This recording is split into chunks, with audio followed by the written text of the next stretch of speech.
Welcome to Cleantech Forward, a Foresight podcast where we explore clean tech customers, capital, and Canada's path to net zero. Tune in to learn more about Canada's most exciting clean tech startups, industry success stories, investor insights, and academic initiatives as we accelerate the growth and impact of clean tech together. This Cleantech Forward podcast is supported by Gowling WLG. A global leader in intellectual property law, Gowling WLG works alongside Canadian cleantech companies to develop IP strategies that maximize business opportunities and increase market share while protecting valuable innovation. From idea to investment to international expansion, Gowling WLG understands the potential of your intellectual property at every stage of growth. Visit gowlingwlg.com/cleantech to learn how they can support your business today. Welcome to Cleantech Forward. I'm Jeanette Jackson, CEO of Foresight Canada. Thank you for joining us for our final episode of our three-part series on capital. If this is your first time tuning into Cleantech Forward, go back and listen to episodes 1 and 2 of Season 2 to get the full picture on how capital is shaping Canada's path to net zero. Today, we're discussing the policies in Canada that are helping move us toward the net zero transition and what may be missing from our current legislative framework. By ensuring that Canadian venture capitalists are encouraged to invest in Canadian innovations through tax credits, carbon pricings, and other incentives, the Canadian government is accelerating the transition to a green economy. The last few months have been an exciting time in the world of clean tech policy. The United States released the Inflation Reduction Act, one of the most ambitious pieces of climate legislation in history. And in response, Canada has announced several new measures to further cement our existing legislation and to establish 2 new sets of clean tech tax credits. The first is a refundable tax credit of 30% of the capital cost of investments in clean energy technologies such as wind, solar, hydro, wave, and tidal power, and even nuclear energy projects. It also applies to electricity storage systems, low carbon heat equipment, and industrial zero emission vehicles. The second is an investment tax credit to support investments in clean hydrogen production. And hydrogen's a big deal right now. In addition, the government has announced carbon contracts, which guarantee that the government will pay the difference between the expected $170 per ton of CO2 by 2030 and whatever the price actually is at the time, regardless of whether or not the policy is changed or repealed. To discuss these changes and other levers we can pull in Canada to ensure clean tech ventures have access to the capital they need, we are joined by Sara Hastings-Simon and Elizabeth Thorsen. Sara is a scientist by trade, has a PhD in physics, and is a professor at the University of Calgary, where she directs the Masters of Sustainable Energy Development program, training future leaders through an interdisciplinary lens in the sustainable energy space. She is also the co-host of the Energy versus Climate podcast, and has worked with McKinsey & Company in the oil and gas and energy sectors, and the Pembina Institute, where she worked to influence and shape climate policy in Canada. Elizabeth Thorsen is the VP of Operations here at Foresight, and has worked with the startup and scale-up business community for over 10 years in the areas of investment and funding strategy, marketing and sales development, and growth planning. Elizabeth has a firm understanding of what early-stage ventures need in order to develop, deploy, and scale their solutions, and was recently enlisted as the MC at the Cleantech Tax Credit Announcement event in early November alongside the Minister of Natural Resources, Jonathan Wilkinson. These new policy announcements were made within days of the unveiling of the Inflation Reduction Act, with the goal of keeping Canada competitive and an attractive location for clean tech investments. The question now is, will it work? Are these policies enough to give us the competitive edge?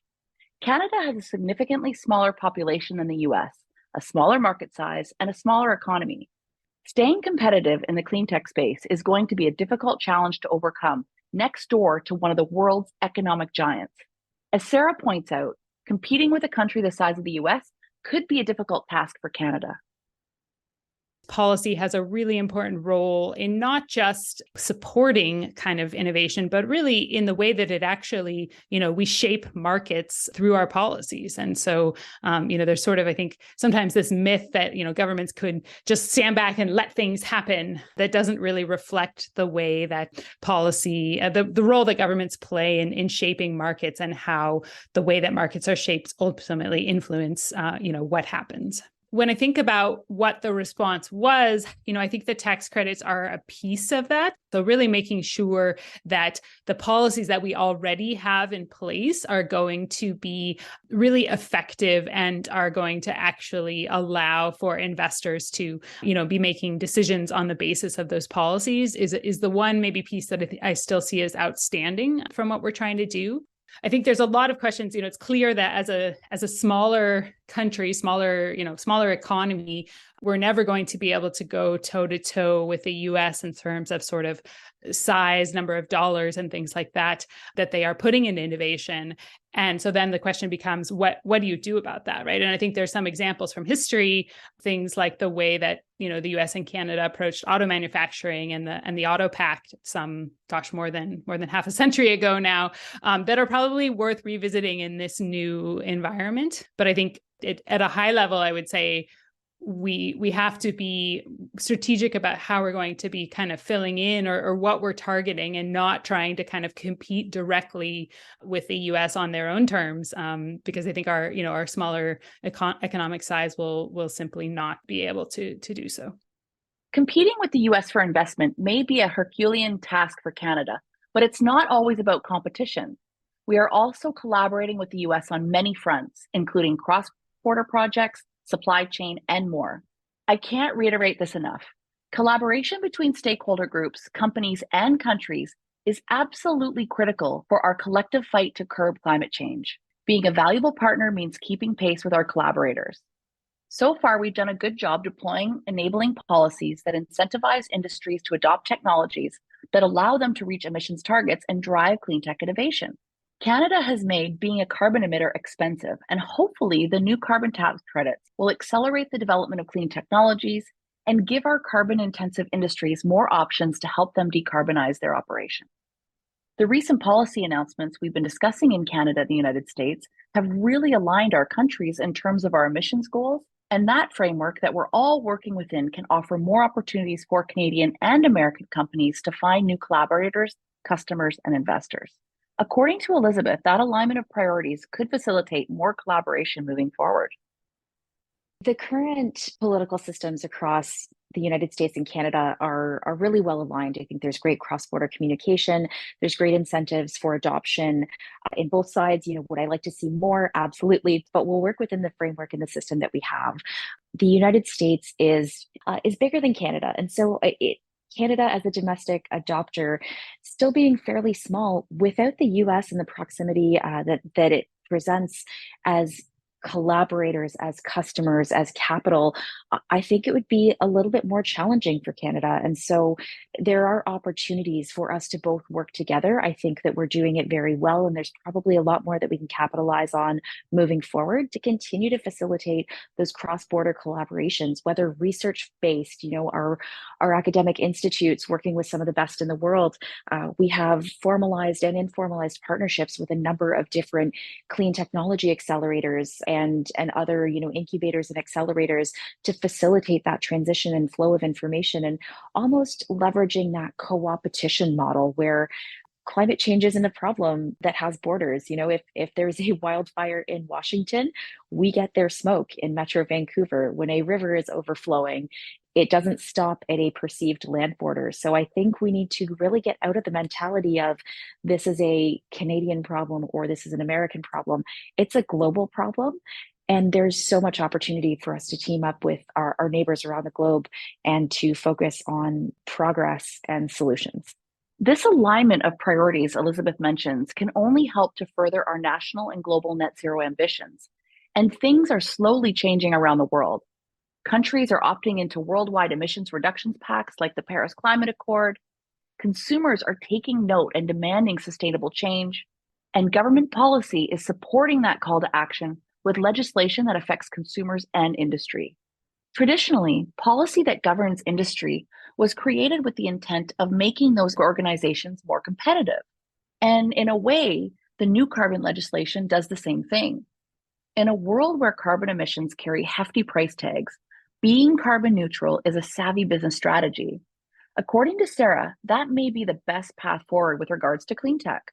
Reducing emissions can give companies a competitive edge, and if we invest in technology that enables that reduction, we can make the necessary changes to achieve a net zero economy. Historically, a lot of industrial policy obviously, didn't have such a climate lens on it. And it was more focused on how do we become competitive as a manufacturer, as a producer, or, player in this space. So it's really about kind of investing in technological innovation and, importantly, deployment of that innovation that allows industries to compete, or, through our new climate lens that allows industries to compete specifically by reducing their emissions. There's multiple parts to that, right? And there are certainly elements of that are around efficiencies. But when we think about climate, there's a lot of things that we know that we're going to, need to continue to pursue efficiencies while we're also really making fundamental shifts to the way that we're doing things, right? And whether that's, the way that we're producing steel or the kind of cars that we're building, or, kind of these much broader, bigger steps forward than maybe we take in a more incremental way. And so the industrial policy support comes in, and really there is certainly risk that goes along with that, uncertainty that goes along with that. And so there's, in my mind, clearly a role for government to play in, taking on some of that early stage risk. And then ultimately, in cases where it's successful, using a kind of a basket of different tools at different times in the lifetime of a new technology or approach to support those, right? So it's kind of walking that whole technological development pathway from the early stage, really direct investments. If I have one criticism of Canada there, it's that, I think we rely sometimes too heavily on matching funds as a way to identify technologies that we are, that the governments are willing to invest in. And especially when we're talking about this real step change technology, I think there is a good argument for governments to kind of take on that first project kind of on their own without that matching funds there. But then moving on from that to things like, loan guarantees, also definitely a big part of what the US is doing, where and arguably even maybe more important in Canada, where, you're not necessarily using direct dollars, but you're able to reduce the costs by, reducing the cost of financing down eventually through to, whatever kind of tax environment. And there, of course, the fact that we do have a carbon price means that we have this tool that we can use that's, not fully being utilized. So the tax credits is one piece of that. Arguably in a place like Alberta, where I sit, where we already have an output-based allocation carbon pricing system that essentially creates an incentive or a subsidy for renewable energy through the carbon pricing system. I think it's, fair to say, of course, I want more renewables to happen, but I think it's fair to say it's questionable to what extent additional subsidies are needed. Obviously, I think they're very limited in what they can do on a directly provincial basis, but I think it surfaces one of the challenges that we have federally in providing this support, which is that it's going into provinces that already have policies that, in some cases look very different. Climate policy, like climate change itself, is a very complex topic with no one-size-fits-all solution. As Sara pointed out, we've come to a situation where many provinces have policies in place independent of the federal government's policy, which leaves them in a difficult position where they are trying to navigate where and how to deploy supports that uplift clean tech innovation. Regardless of those challenges, the recent policy announcements demonstrate the Canadian government's commitment to its net zero priorities. While the new announcements incentivize investments into Canadian clean tech development, there is still more work to be done. Our very own Elizabeth Thorsen, VP of Operations, was present alongside Minister Wilkinson and Parliamentary Secretary Terry Beach for the announcement of the clean tech tax credit system. Following the announcement of the new legislation, she said that she has heard from some stakeholders who hope to see more done in order to accelerate the adoption of new technologies as well. I think it's a really important way to improve competitiveness and to show that Canadians are prioritizing investment and adoption of clean technology solutions and clean energy solutions. And that's part of what this announcement did. really investing through the proposed 30% tax credit in things like electricity generation and storage systems, zero emission vehicles for industrial use, charging, fueling equipment, and low carbon heating shows that the Canadian government is taking their commitments seriously and is taking climate action seriously. So while I don't think that this announcement on its own is going to solve climate change, because there is no one solution, I do think that this credit to reduce capital costs of investment really helps to de-risk projects a bit, which I know is a big challenge, and we hear about it often from investors and from industry. Government being willing to lead on this really shows all of the clean tech ecosystem and really all Canadians that it is a priority to invest in a sustainable future.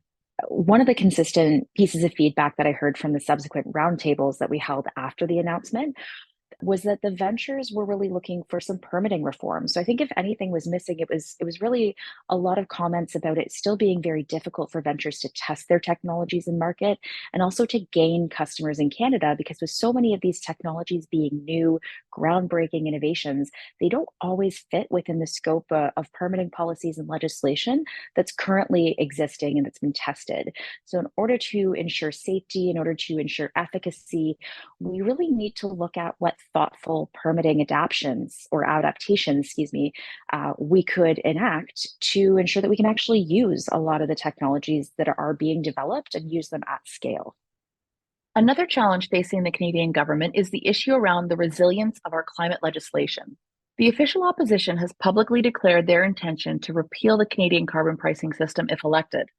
That puts investors who are looking to deploy capital into the space in a difficult position. If industry is no longer incentivized to reduce carbon emissions, they may reverse course and abandon their net zero pledges. Funding a multi-million-dollar project that may be abandoned after the next election cycle becomes a very risky proposition. I think it's an unfortunate reality that many entrenched industries are change averse. The long-standing status quo of being able to pollute with quasi-impunity while creating massive profits has been beneficial to a lot of industries. We've seen it for a long time that simply doing the right thing isn't enough, and we need these policies urgently to make polluting a very, very expensive way to operate a business. Having the second largest political party in Canada vow to repeal our carbon pricing system only hurts our chances of attracting domestic and international investment dollars. But the current government has come up with a clever workaround for this uncertainty: carbon contracts. These contracts are a guarantee that the government will pay the difference between the expected 170 per ton of CO2 by 2030 and whatever the price actually is at the time, regardless of whether or not the policy is changed or repealed. While we haven't seen the specifics of this system quite yet, the idea of this sort of guarantee is a tried and tested approach and hopefully will be enough to attract investors to the Canadian market. Here's more about that from Sara. Well, the proof is in the pudding, I guess, with the carbon contracts and what, when they're actually rolled out, I think the terms of them will be quite important. That said, I think there are certainly examples and there's the example that we saw of quite a successful policy here in my home province of Alberta, where we had renewable energy contracts for different. So this really very much same concept, totally different market, electricity market versus carbon market, but the same idea of creating this certainty of revenue stream that in principle is more bankable. And those, I think it's fair to say, were quite a success in terms of the prices for renewables that they were able to attract, and we know that a big part of the price of renewables, of course, is the cost of capital. So I think it's fair to say that did create that certainty in that case. So I'm certainly optimistic about the idea that the same could happen within the carbon contracts for difference. I think it's interesting in the US case and part of this question of what creates certainty is really about, it's kind of self-referential or something, in that if markets and investors believe something is certain, then it's certain, right? And so, the US and these tax credits, part of what has created that, I think, certainty in the market for that tool is the fact that it has just been used, for quite a long time now. And, there's the experience within the wind and solar space with the ITC and PTC in the US where, investors became comfortable with that and really start to trust that. And so part of it is that track record. And so I think that if we didn't have an opposition that was threatening to repeal a carbon price, we would certainly be a lot of way further towards having that certainty even without contracts for difference, because, arguably we've seen, a couple elections now in Canada that, kind of confirmed a price on carbon as a policy standard. So certainly, I think that uncertainty really comes from that political space. Now, of course, people would say that, well, that's not all good and well to wish for, but that's not what we have. That said, I think that the carbon contracts for difference, again, when they're actually rolled out, really could go the distance as far as creating that certainty. And I think that's really important because it's building on a tool that we already have, right? And quite a lot of effort has gone in to develop the carbon pricing system, to create, it takes time to create these policies. We don't have time necessarily to create a whole nother, new way of approaching this. It's hard to know if our recent measures will be enough to attract investors to the Canadian market or put us in a position of being a global leader in clean tech development and exports. Only time will tell how effective these new measures are. It is encouraging to see the government following up on their commitments with action and moving us all towards a net zero future. The move to scrap the carbon pricing system comes from a place of wanting to see Canadian businesses flourish. But as Elizabeth notes, the cost of doing nothing is much higher than putting a price on pollution. In recent years, we've seen example after example of record-breaking damages caused by climate catastrophes. Offering carbon contracts to investors is a great way to cement the policies we have in place and give investors the reassurance that their capital infusions won't be squandered. On one hand, you look at the government announcement, and it's clear that they believe so strongly in building a sustainable and a livable future for all Canadians that they are willing to, stake their wallets, so to speak, on the line for this. When I think of the carbon tax, I sometimes think of, I'll compare it to my own life and the cost of plastic bags or plastic cups when you go to the grocery store or to a cafe. Generally speaking, a lot of Canadians want to be more environmentally conscious and more sustainable in their daily lifestyle.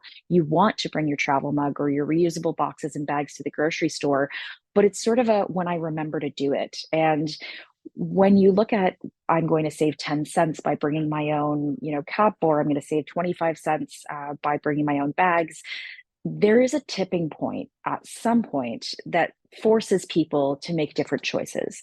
So if it's 10 cents, and I need 5 bags at the grocery store, I'm adding an extra 50 cents onto my $150 grocery order. It's not a huge impact to me.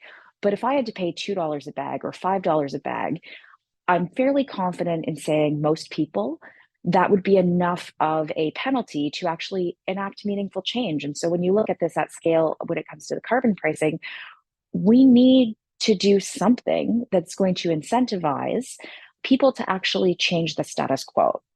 And I think anytime there's a new financial penalty or increased financial penalty to businesses, it can be really tough to adapt to those changes, particularly at a time when, we're currently facing rising inflation costs across the globe. And so even now, with the carbon tax having increased from $20 to $50 a ton, I'm sure that really affected a lot of businesses and in a lot of different ways. And I can certainly see why the opposition leaders would be opposed to that policy from a business competitiveness, from a costing perspective. But you can't just look at that piece in isolation. We know climate change is real. It's causing all sorts of severe and uncommon weather impacts. And these once-in-a-lifetime storms, fires, floods that used to be infrequent, truly once in a lifetime, they're increasing in frequency, in intensity, in severity, and that translates to a tangible cost. So when you look at the most expensive natural disasters across Canadian history, 7 of the last 10 have happened in the past 10 years alone. The flooding in southern Alberta and Toronto, Ontario's windstorms. Since 2020, we've experienced the atmospheric rivers in BC, which basically cut off the entire province from the rest of Canada. Hurricane Fiona devastated the East Coast, and the hailstorms in Alberta, which alone cost over $1.2 billion. These costs are staggering, and those all happened in the last 2 years, really. So there is a defined cost to not acting, and there's a cost to not mitigating some of these worsening and worst effects of climate change.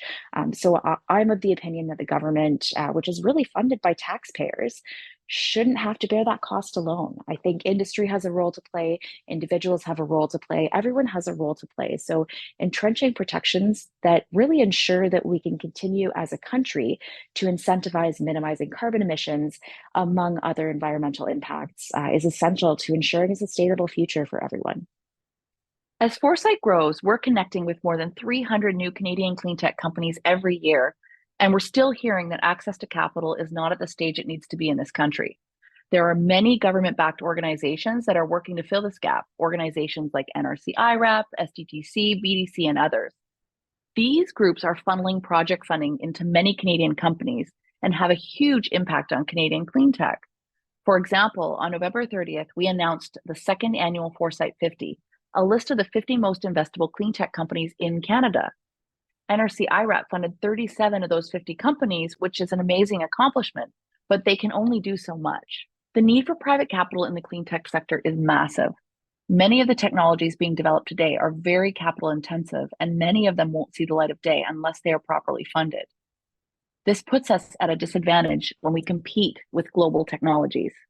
Similar to the confidence offered by carbon contracts, having the government or government-backed organizations shoulder some of the risk associated with early-stage clean tech investing sends a powerful message to investors. I think it goes back to de-risking the investment.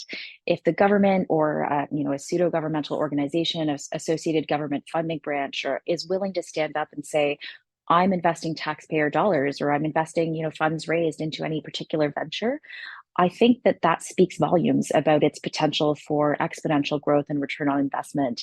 And for investors, that means that it's probably a sector or a technology that the government sees as important, and that the government's going to work to support the policy or legislative barriers for them to get to market and rapidly accelerate as well. We hear a lot about, climate moonshots. I think this takes it from moonshot to about as close to a sure bet as any venture can ever be. Nothing's foolproof, but again, spreading some of the risk really helps to build confidence in the minds of a lot of investors, in my experience and in what I've heard. Government really bears the cost of a lot of the worst impacts of climate, or climate change, I should say, and is also responsible in many cases for delivering essential services like water and power, and investing in infrastructure like buildings and roads, or municipalities investing in transportation infrastructure. They're always looking at the long-term strategy. And if these technologies weren't feasible and didn't show that potential return on investment, I don't think they'd be willing to assume that risk. So when we look at some of the market leaders in clean tech in Canada, we know that they generate an exponential amount of return for every dollar that's invested. And that shows up in the creation of high-paying, high-skilled jobs. It shows in their ability to attract foreign direct investment into Canadian businesses and contributing to the tax base as they grow their sales exports and really overall revenue. So all of that is a benefit net to the Canadian economy, even without considering the moral, the health, and the other benefits of investing in a sustainable future for all Canadians. For early-stage ventures, especially pre-revenue ones, lack of capital can be a death blow. But even at later stages, clean tech companies still need massive amounts of capital funding to get to scale. Unfortunately, many companies look south to the US, where capital is much more readily available. And as Sara points out, so are customers. So what can we do? How do we ensure that there is an appetite in Canada for clean tech solutions? Carbon pricing is a good start, but there may be other options available to us as well. I think when you think about later stage capital, another important question is, where are the customers, right? And I think one reason that we do sometimes end up losing companies to the US from Canada is a question of that customer base and being close to the customers. And so part of that response is, how do we get more customers here in Canada? How do we use the tools that the federal government has as a major procurer of stuff within this country? But really making sure that we're using the procurement power of the federal government, and where that can extend, where the federal government can help provincial and even municipal governments to take on some of that risk of procurement, say, I think that's a really important tool for creating that demand, and in particular, that demand in Canada that's going to attract that capital here. When you think about it, at the end of the day, this all comes down to just people within companies, right, that are making these decisions and deciding whether or not to, move forward with new ways of doing things or continue to do things the same way. And I think that risk profile for them in, what's the downside risk of continuing business as usual if everybody around me is doing that versus the risk of, trying to kind of make that change. And that's where I think that, I talked about the government as customer, but also big companies as customers, and really looking at what we're doing on the carbon pricing side and where we could be, in some cases, I think, more aggressive with tightening some of the output-based allocation standards so that there is a clear market signal. And of course, in principle, the idea of carbon pricing and setting these benchmarks is that, companies should respond to them just as if they weren't being given these free allocations. But I think the reality is that we know that many companies are not necessarily treating they don't necessarily see those free allocations as simply maintaining that marginal price signal, but actually the amount of money that they're spending, say, on carbon emissions does figure into that bottom line. And so I do think that is also an important element when we think about deployment of clean tech and who's actually going to be customers for it and who's going to be demanding it, looking at, are we sending the right signals to our large industrial players across the country to really ensure that they are out there, looking for and trying to implement those solutions as well. Corporations will often have a very different and sometimes oppositional set of goals and values compared to those of the government. Comprehensive and thorough net zero legislation can go a long way to ensure government, corporate, and industry interests are aligned and moving us all in the right direction of net zero. But ultimately, the more stakeholder collaboration we have within that net zero framework, the better quality of policy incentives and initiatives that we'll be able to develop and deploy.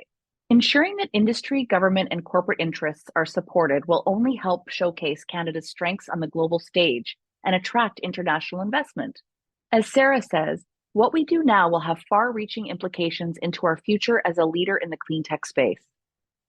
The policies that get made in Ottawa are going to have an important impact on what Canada does domestically and how those companies build or develop. Ultimately, what is going to happen as far as a market for our current products today, it's going to be much more around what governments do around the world, right? And certainly as an energy exporter, that's going to have a major factor or a major impact on the demand for and the value of those energy products that we export.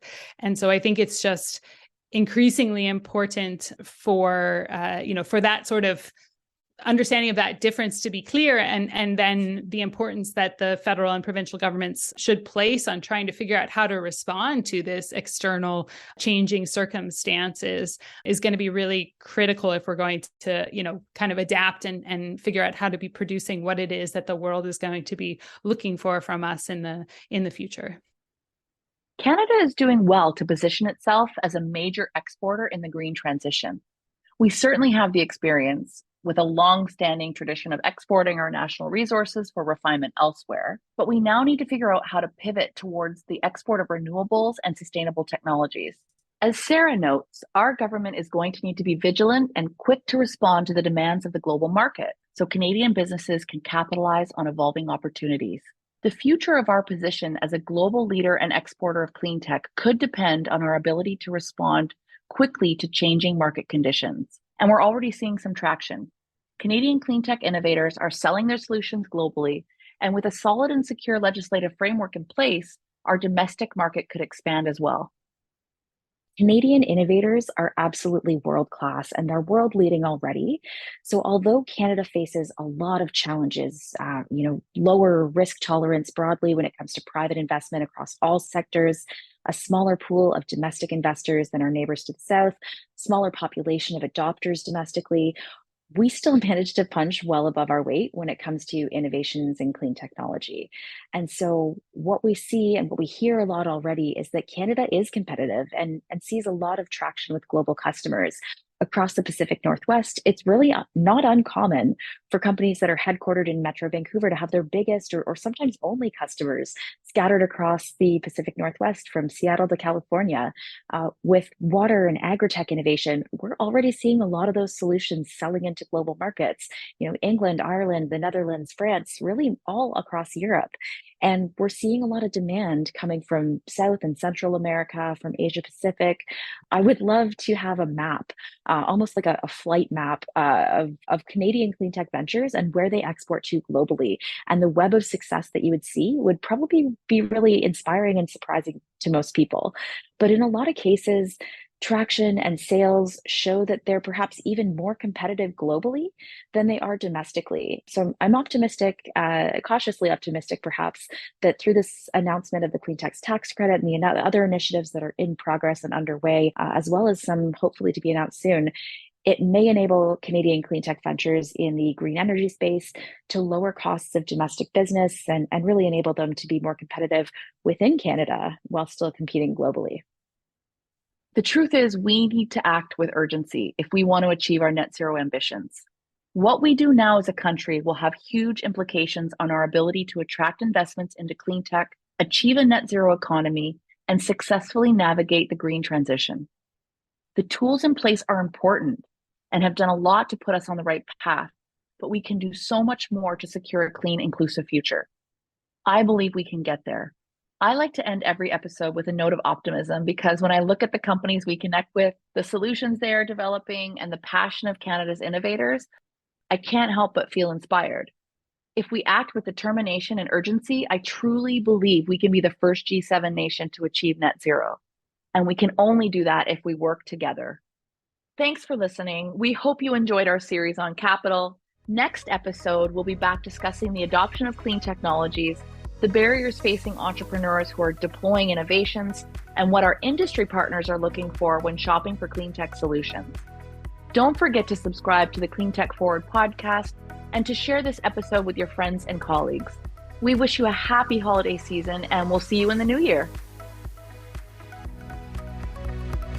To learn more about Foresight's programs, events, and more, visit us at foresightcac.com or follow us on social at Foresight CAC.